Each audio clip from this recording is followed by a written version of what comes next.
I'm very proud to be a participant of the Working Waterfront Festival. It's been a great thing for the entire industry.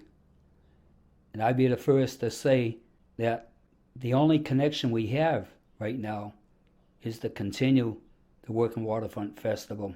Whereas in the past, we've lost everything. We lost all of the associations that we had in the past. That's history. It's all behind us. This is all we have left. This is the connection. This is our system, from what I can see. I think the Working Waterfront Festival is a success because it brings people together, because we're all in, whether you're a fisherman or a lumper or a fish cutter, any part of the industry, you're a welder, settlement house worker, we're all in the same boat regardless. And I think this festival, this event, has brought people together.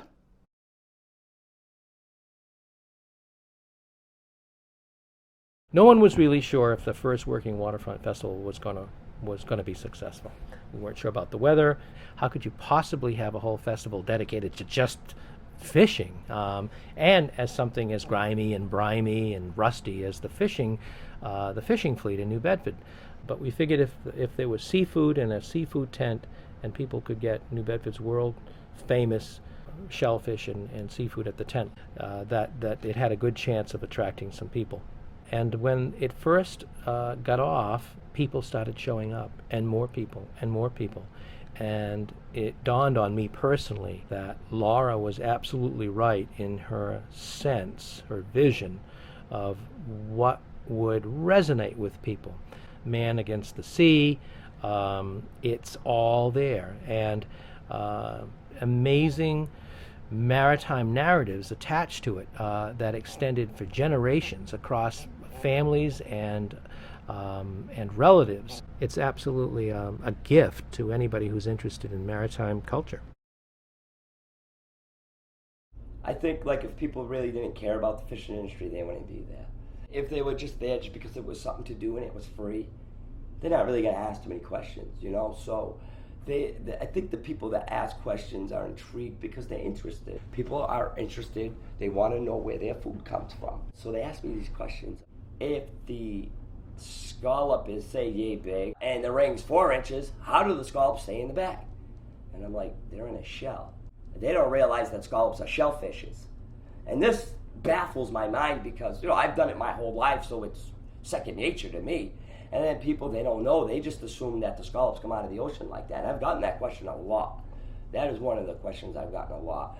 I think the first festival that I did, that's when I realized that these people were really paying attention to me. This was an eye-opener for me. And at that point, that first festival, the first maybe 3 or 4 people that I talked to, I realized that people were really interested. And I knew the more I got involved, the more it would spread. And it's crazy. And they go in the circle where they go to like the guy that shows you the tour of the boat. And then they come over to me where it's the guy that builds it. And they actually follow and trace all this stuff and take it from step by step. And at this point, I was just like, this is awesome. I want to do this again. Most fishermen care about the longevity of the profession. And I started trying to put some pride back in the profession. We were getting beat up pretty bad by bad legislation, bad management, and bad press. And as far as I knew, I was the only one that was speaking out. I kept thinking somebody needs to speak out for us. And all of a sudden, these other venues started opening up. They are so important, not just to me and to my profession, but I think this is a vanishing tradition that needs to be honored and kept up. Over. We got the first one going, and I can remember the night before I didn't sleep all night. You know, we would contact the people to come and try to get them out, and that was a pretty big turnout that first day. And then after that, it just grew and grew and grew, and people right now are looking forward to it. They're always asking me, no matter where I go, when's the next Working Waterfront Festival? I've had people come to this and they've ordered a scallop plate. And I've never had scallops so delicious. And I said, it's because they're all fresh. It makes you feel good. You're part of an industry that's bringing fresh product to the people. I think it's changed the attitude of people. especially around the festival time. Right? You have a lot of people that look forward. We have a lot of people that are gearing up for it now. You know, oh, we got to get this ready. The festival will be here in so many weeks. It's not one individual taking ownership. It's a community taking ownership. Everybody pitches in. That's what I see happen. But that's what this does. It kind of like brings you back.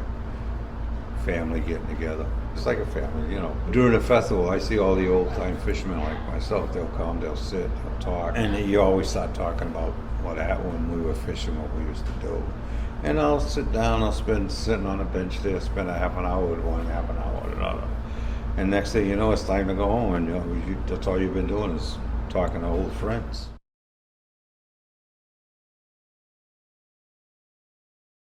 This just had such an impact on people, and they were so willing to help, to talk, to be interviewed, to demonstrate their recipes on the foodway stage and talk about their culture. And this festival is really by and for the fishery in New Bedford-Fairhaven. It's probably one of the best festivals that anybody's ever been to. You get to go on a boat. You can't go on a fishing boat normally. So you get to go on a fishing boat and actually see them and talk to the guys that are out there fishing. And to have access to go and listen to some of these, unless you talk to somebody like that, okay, I know that fish get lumped out of a boat, but I never really knew what goes on, how they get paid, what's it like, how cold is it. You look at all the other things that go on at the festival, the things that I try to sneak away to see, the tugboat muster. I mean, it's hard to see those kind of things in places, and they're fun to watch. I think they are, and I guess other people do. So you get that, you get the oral history, the kind of stuff. I like the vendors that are there. It's a thing to be proud of for the city. Well, you get a lot of satisfaction from it, especially when the weekend comes. You know, it's hard to get there sometimes, but but when it's actually here, it's great when you go in an audience and sit and watch people listening and learning, and even in bad weather. Even in the pouring rain, the people came, and I was just so happy because I'd sit in the tent and you'd see families going with their rain jackets, and the kids had boots on, and they're jumping in the puddles, and they're just smiling, and it was great. But of course, you can get under the tents in between and dry off and watch the programming, and you don't get wet. It's only in between when you walk, and so everybody seemed so happy, even in the bad weather. So yeah, after the first year, I knew it was going to work. Yeah, even working on it, I knew it would be good. There was no way it couldn't be, because we had never had anything like that in the city.